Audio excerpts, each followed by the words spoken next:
রাসূল আকরাম সাল্লাল্লাহু আলাইহি ওয়াসাল্লাম মুসলিম শরীফের 106 নম্বর হাদিসের মধ্যে বলেন, আন আবি হুরায়রা রাদিয়াল্লাহু তাআলা আনহু ক্বালা ক্বালা রাসূলুল্লাহ সাল্লাল্লাহু আলাইহি ওয়াসাল্লাম ইরশাদ করেন, সালাসাতু রাজুলিন, রাসূলুল্লাহ সাল্লাল্লাহু আলাইহি ওয়াসাল্লাম কিয়ামতের ময়দানে তিন ব্যক্তির দিকেও কখনো রহমতের দৃষ্টিতে তাকাবে না। শুধু রহমতের দৃষ্টিতে না, এমনি কোনো দিকে তাদের সাথে তাকাবে না, তাদের দিকে তাকাবে না, তাদেরকে কোনোভাবে পবিত্র করবে না। তিন ব্যক্তিকে, তার মধ্যে এক নাম্বার ব্যক্তি হলো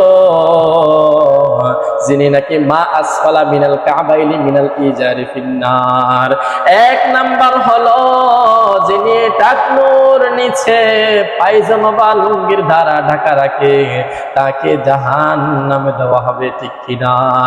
আল্লাহ তাআলা বলেন, এক নাম্বার হলো যিনি টাকনুর নিচে পায়জামা বা লুঙ্গির দ্বারা ঢাকা রাখে, তাকে, তার দিকেও আল্লাহ তাআলা কিয়ামতের দিতে রহমতের দৃষ্টিতে তাকাবে না। দ্বিতীয় নম্বর হলো যে ব্যবসায়ী ভাইরা মিথ্যা কসম খেয়ে পণ্য বিক্রি করে, মিথ্যা কসম খেয়ে পণ্য বিক্রি করে, তাদের দিকেও আল্লাহ তাআলা রহমতের দৃষ্টিতে তাকাবেন না, তাদেরকেও আল্লাহ তাআলা জাহান্নামের মধ্যে নিক্ষেপ করবে।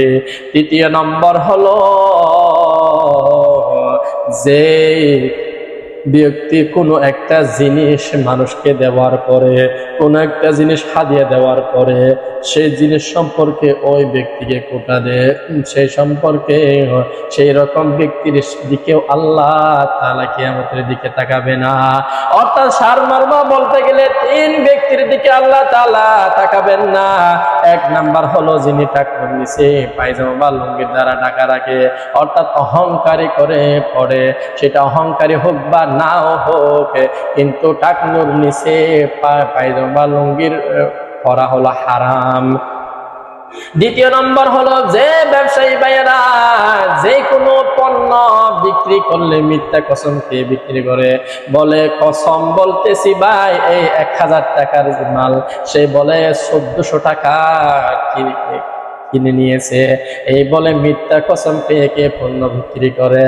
তৃতীয় নম্বর হলো যে কোনো ব্যক্তিকে হারিয়ে দেওয়ার পরে সেই ব্যক্তিকে আবার ওই জিনিস সম্পর্কে কোটা দেয়। এই সমস্ত কাজ থেকে আল্লাহ তাআলা আমাদেরকে হেফাজত রাখুক, আমিন।